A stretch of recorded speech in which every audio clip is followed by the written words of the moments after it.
بسم اللہ الرحمن الرحیم۔ وقت رخصتی بیٹی اور داماد کو وصیتیں۔ ایک عربی دانشور اور ادیب نے رخصتی کے وقت بڑے پیارے انداز میں اپنی بیٹی کو بہت ہی گراں قدر وصیتیں کی، جس کو ڈاکٹر محمد اشفاق نے اردو میں ترجمہ کر دیا ہے۔ سنیے، میں نے اپنی موکلہ کا، یعنی جس کی ذمہ داری مجھ پہ ڈالی گئی تھی، اور اپنی بیٹی کا، اور اپنی دلی دوست کا، اور اپنی پہلی اولاد کا، اور اپنی خیر و بھلائی کی طرف بلانے والی کا، اور اپنی ایسی معالج کا جب کہ میرا طبیب دستیاب نہ ہو پاتا ہو، اور اپنی ایسی جگری دوست کا جب کہ میرے یار مجھے چھوڑ جاتے، اس کا نکاح آپ کے ساتھ کر دیا ہے۔ جب اسے معلوم ہوا کہ اولاد ہی اپنے والد کا نام اونچا کرتی ہے، تو اس نے میرا نام پوری طرح اونچا کر دیا۔ چنانچہ یہ میرے تمام بچوں میں آگے بڑھ گئی میرا نام اونچا کرنے میں۔ آج میں اس کو اس کی ماں کی وصیت کے ساتھ ہی آپ کے سپرد کر رہا ہوں کہ یہ آپ کی فرمانبرداری میں خوب ہمت سے کام لے،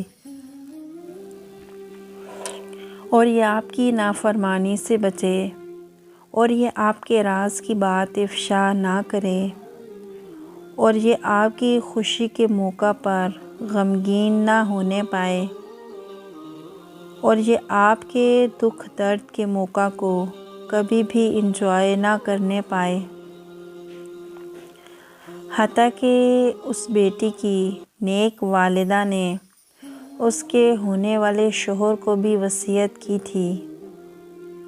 وہ وصیت یہ تھی کہ آپ اس پہ سختی نہ کیجیے گا، اور آپ کبھی اس کو غم کے آنسو نہ رلائیے گا،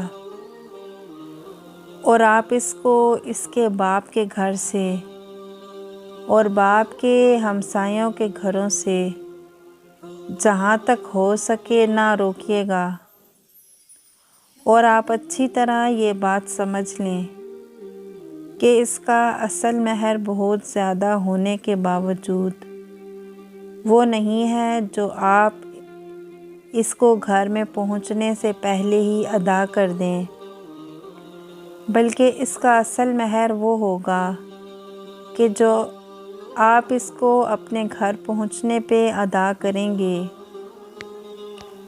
چنانچہ اصل مہر یہ ہے کہ اس کو محبتوں سے نوازیے گا، کیونکہ اصل وہی روحانی مہر ہے۔ بہرحال مال تو وہ بدنی مہر ہے۔ چنانچہ میری پیاری بٹیا کو ایذا نہ دیجیے گا، کیونکہ یہ میرے جگر کا ٹکڑا ہے۔ اللہ کے لیے میری لاج رکھیے گا۔ اللہ کے لیے ضرور میری لاج رکھیے گا۔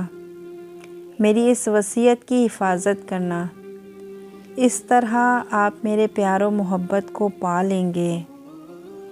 اگر آپ کو ویڈیو پسند آئی ہو تو لائک کر دیں اور چینل کو سبسکرائب کر دیں۔ جزاک اللہ۔